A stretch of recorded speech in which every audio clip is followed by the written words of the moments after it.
Sekai Voice. Sekai voice. It's not as a lot of Western media portrays Japan as there's technology everywhere. Stick to one thing, what they do, and then they kind of polish it to like make it more interesting. And also polishing like the core mechanics. Zach, 23. Work at the Apple Store. Yeah. About 6. About 6. Yeah. I think. My name's Lauren. I'm 23. I also work at the Apple Store. Yeah. Very Really good. Yeah, really good. Yeah, really great.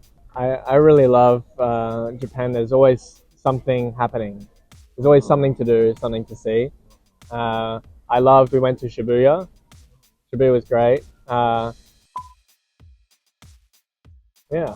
I've never been to Japan, but Lauren's been to Japan before. I went once a few years ago with my family and I really liked it. And so then when Zach wanted to go away, Zach has always wanted to go to Japan. And so I was like, let's go to Japan. Yeah. It was like very culture shock. It's very different to Sydney. Yeah. And I felt very like a fish out of water. Like I was like, oh. In Sydney, especially teenagers, no way. Loud and graffiti and, then sort of people on the train and on public transport don't care for other people as much. And the trains are always late. You never have a train on time. Yeah. The trains are always 10 minutes late.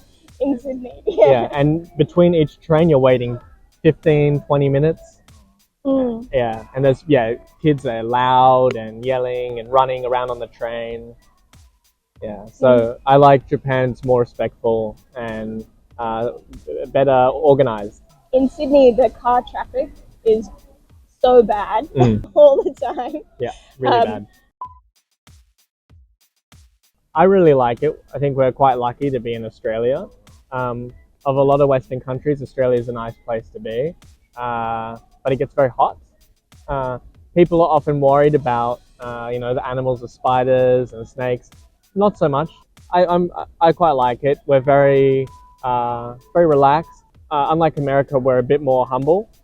America, everything's all about me. But Australia, if someone is being too much, we don't really like it. So, but it's too expensive.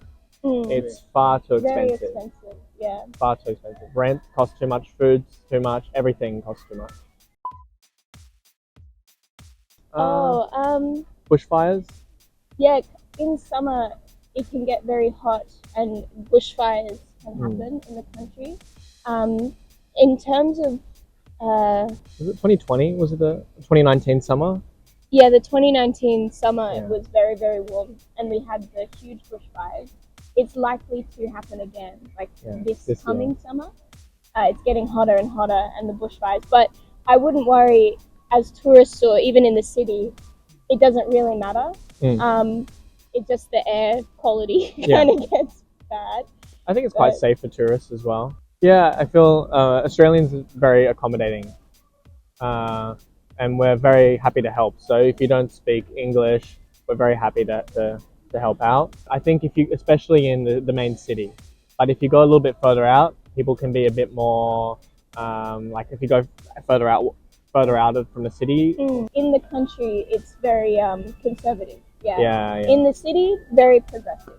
For the most part. Yeah. But it's especially in the cities, you should be able to find it. Sydney. In Sydney, yeah. In Sydney, there is a big population of immigrants, for sure. Yeah. But we have such a big country that it's much less densely populated than Japan. Yeah. But in terms of our opinion, I guess, it's part of the culture, I think, of Sydney to be very multicultural. It means we have so many places, great food and lots of great places for that. There isn't really Australian food. Australian food is every other food. Every other food, yeah. So in Sydney, I think it's, just part of living in Sydney, much higher population of white Australians and Indigenous Australians, which can be a little bit more hesitant and sort of conservative towards immigration. It's part of the thing that is I don't like about Australians is some people can be quite racist in the country, and that is not something that we're proud of. But in the cities, it's quite progressive, and you find that a lot of people are very happy to help. So many different types of music. I do really love Tatsuro Yamashita. Yeah, I like city pop. Before our trip, we were listening to a ton of Japanese funk. Lots of city pop. To get Yeah, in the mood. yeah. But it's so hard to find Tatsuro Yamashita because he doesn't like streaming services. So it's so hard to find his music. I think it's it's not as a lot of Western media portrays Japan as very like there's technology everywhere and robots everywhere, but it seems more that technology is just a slightly more integrated in the infrastructure and just in your day-to-day life. But it's really not so different. Maybe a few more lots of digital advertisements in Japan, less in Australia. It's more like big banners. Like where we went at the Shibuya crossing, obviously there's so many lights, and that's what you kind of think of, I think, for us as looking as tourists. That's what you expect, I guess. There are so many places though that aren't like that.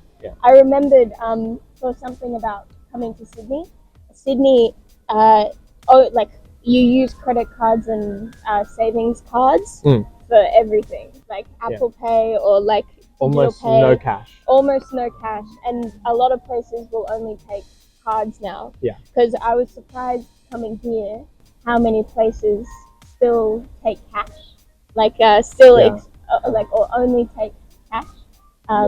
So paying for like the travel cards and things with cash, it's very different. Yeah. I think Australia is the lowest cash, one of the lowest cash using countries in the world, I think. But what I like about one thing I've noticed in Japan that I think is a good system, in some restaurants, you go into the restaurant and you order from the machine, and you pay, and then you wait like a ramen bar, and then you go sit down. I think that's quite nice. It's quite efficient. We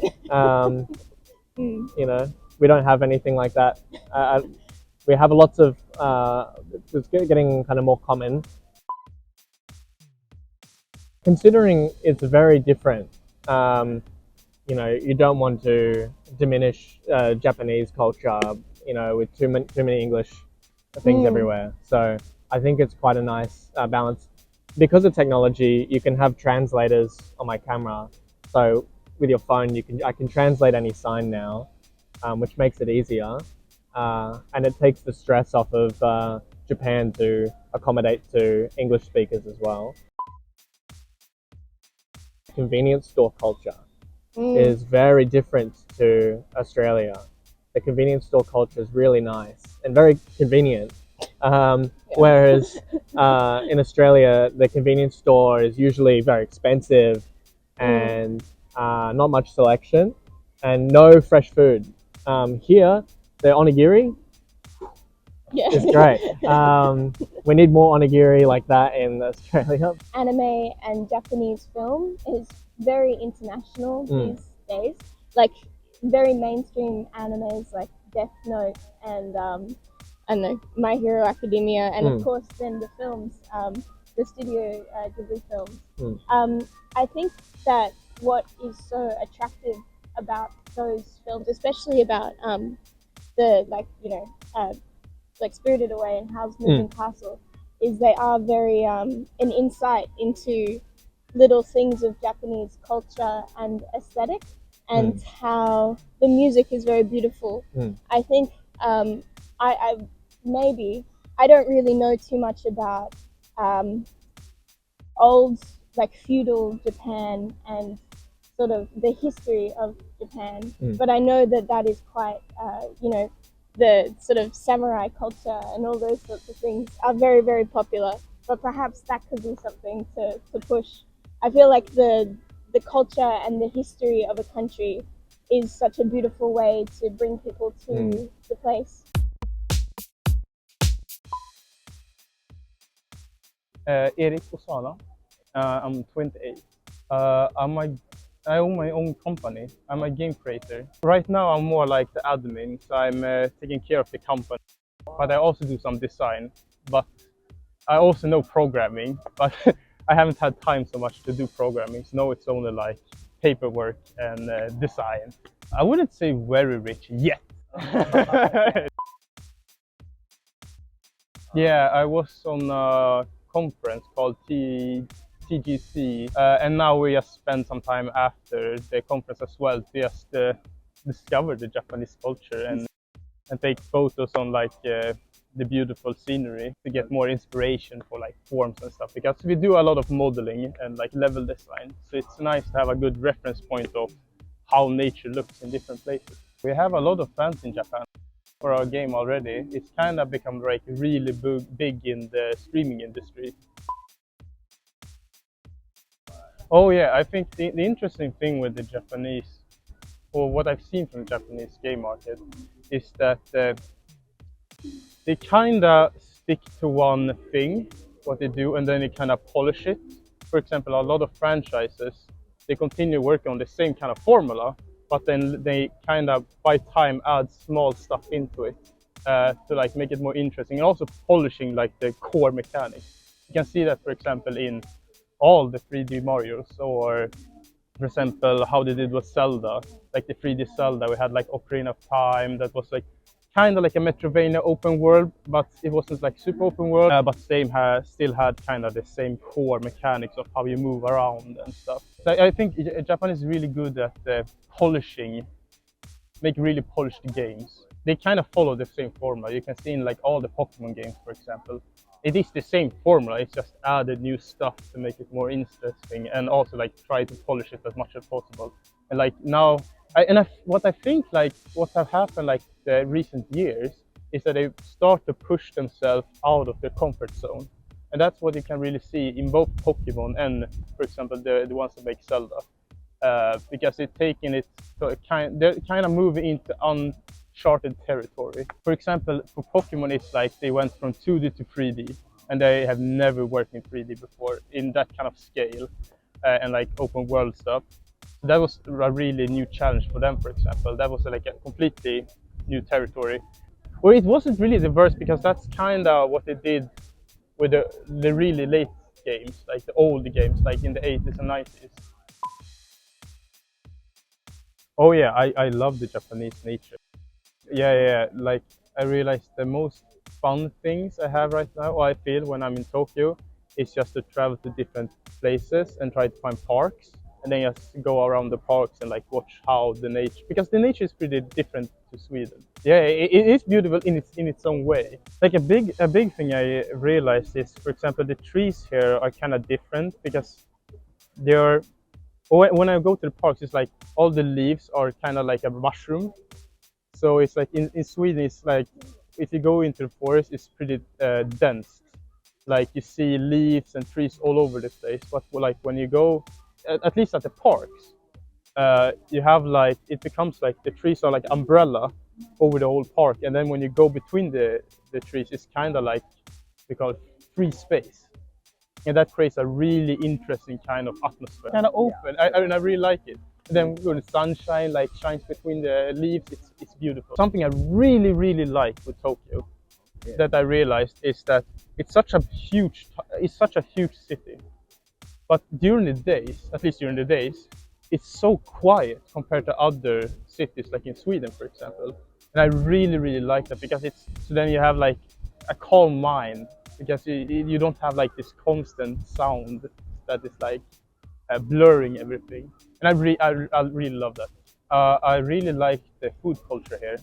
I think like your 7-Eleven, your convenience is like the best thing ever, because it's so convenient. I wish we had that in Sweden as well, because like yeah, it's just it's so easy, and it's also so cheap.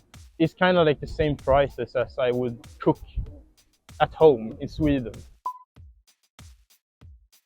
because I think it wouldn't really work in Sweden, because as I guess, this is my guess, it's like in Japan, you have such a long working hours, so you don't really have the time to cook at home. So the culture of cooking at home isn't like the primary thing you do. But in Sweden, everyone cooks at home.